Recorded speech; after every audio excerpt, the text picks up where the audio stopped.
Hey guys, just doing an update video on a tyre change that I've done on my Dualtron Thunder. So I got the idea from a user on Reddit who posted in response to somebody asking what upgrades were essential on the Thunder. His name is HTRR on Reddit. It's been greatly helpful through this process.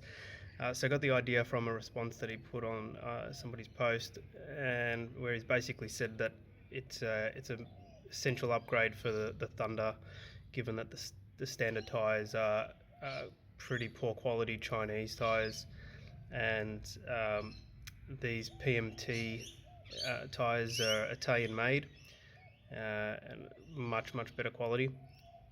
So he's basically said, it greatly improves the ride quality of the scooter, grip, and the general shape of the tyre is different to the standard ones. It's that they're a lot rounder, whereas the standard are very square. So lean angle and leaning becomes a lot easier as well. So I took his advice and went and sourced some of these tyres. They can be a bit hard to get a hold of. I'm in Australia, and funny enough, I used to actually use these tyres because I raced mini motorbikes, and so I had a supplier that I used to get the tyres for those through many years ago, and he still gets them, so he was able to source some for me. So they're the PMT Stradale tyres, which is a street tyre, and the size is 90, 60, 65. So I felt obliged to make this video because this has literally been a week-long process of getting these tyres onto this scooter. It always ends up being much harder than you think it's going to be when you start out. But basically, the trouble started as soon as I began the process of taking the wheels off the scooter.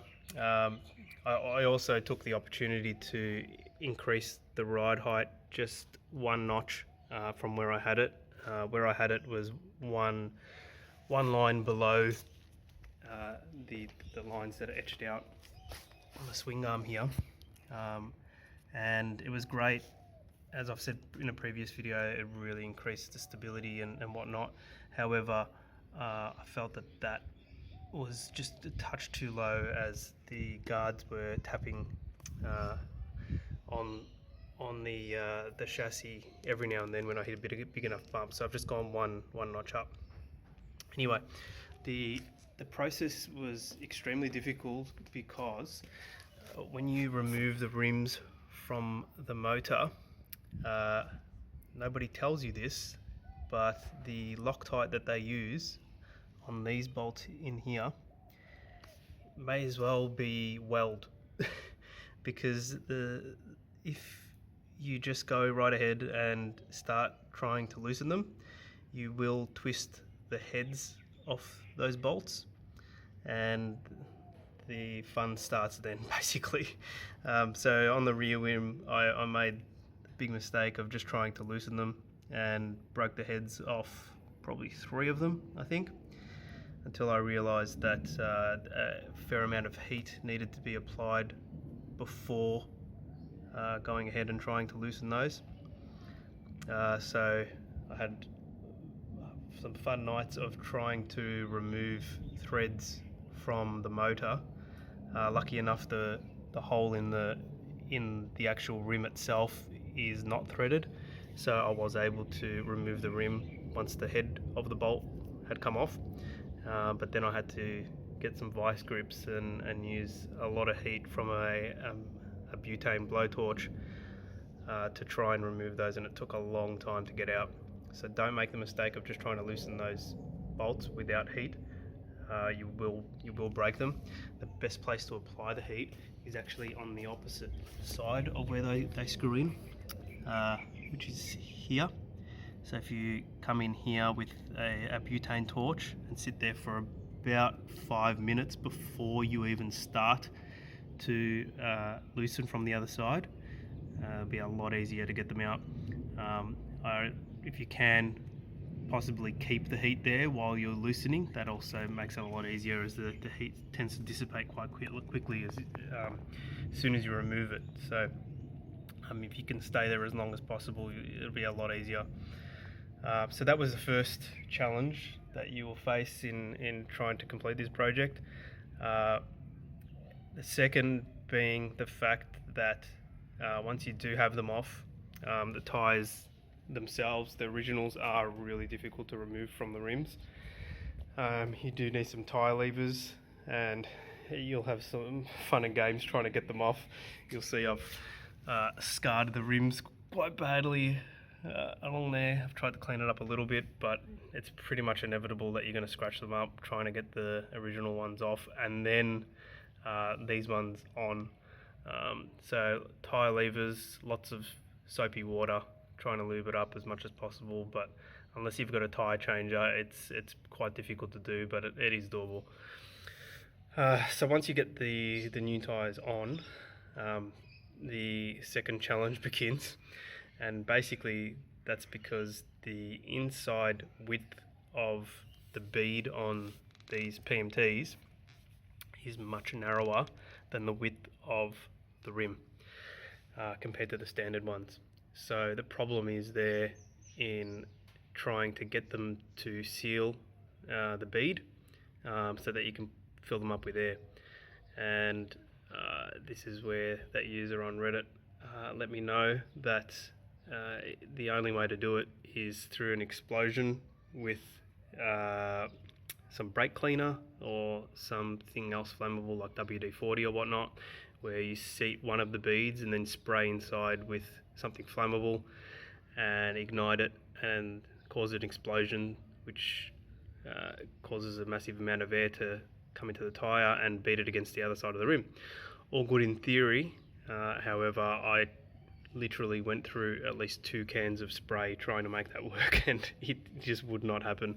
The hard thing is these are quite a hard compound tyre, and just the general makeup of the tyre itself is quite stiff, and the explosion just wasn't enough to get enough flex in the tyre to come out and meet the other side of the rim. So did a few trips around to tyre places, motorbike shops, various different places of walking in with these rims and tyres, trying to get someone to help me out. We tried straps and different air compressors and whatnot, and it ended up being a tyre place nearby to me that does specialty rims on cars, where they stretch the tyres over the rim, and they had a device called a bead blaster, which is basically like an air cannon, which comes in from here, and they have this big tank that they fill up with compressed air, and then it just blasts air in from the side here rather than through the valve itself, and that worked. It took them a few goes, but they did get them to expand out, and then you have to quickly put air in to keep the bead sealed, and away you go. But I would recommend that if you do attempt this, to go straight to one of those tyre places who specialises in doing some stretched tyres over car wheels, because they will have experience in doing this, and it'll save you a lot of pain and agony and save you from almost burning down your garage like I did a couple of times. But one thing I can tell you guys is it was very difficult to do this, as I've explained. However, this has been a massive upgrade to the Thunder. I can't tell you how different the ride is with these tyres. You don't get the you don't realise how poor quality the original tyres are until you put some really good quality tyres on. The ride is smoother, it is a lot quieter, there is a lot more grip. The front wheel used to spin quite a bit on full power from start. It doesn't at all anymore. If it does, you hear a few little screeches, but not much at all. The roll when you're leaning is a lot smoother. The scooter feels more stable. It is literally transformed the ride quality of this scooter.